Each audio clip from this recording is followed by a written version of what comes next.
తిరుపతి అలిపిరి మెట్ల మార్గంలో ఓ భక్తుడు పాము కాటుకు గురయ్యాడు.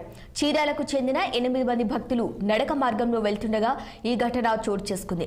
7వ మైలు దాటిన తర్వాత భక్తుడు నాగేంద్ర పాము కాటుకు గురయ్యారు. సమాచారం అందుకున్న ఫారెస్ట్ అధికారులు వెంటనే స్పందించి బాధితుని అంబులెన్స్ లో తిరుమల అశ్విని ఆసుపత్రికి తరలించారు.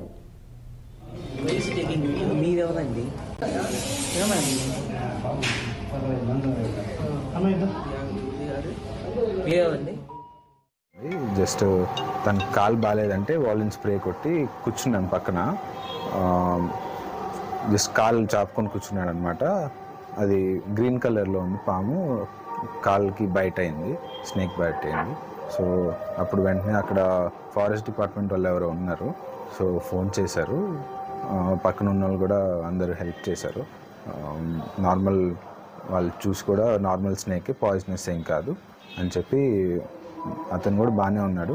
వెంటనే ఒక 10-15 మినిట్స్లో అంబులెన్స్ వచ్చింది. ఫారెస్ట్ వాళ్ళు కాల్ చేశారు.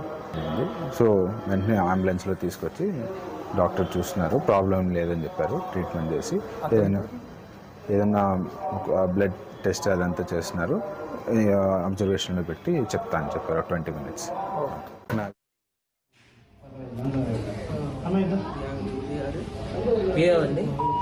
ఏమైంది? మీరు ఏమైంది? పామా చూసావా? పాముని లైట్ కొంచెం మీరెవరండి? ఏమైంది? మీరెవరండి? ఏమైంది?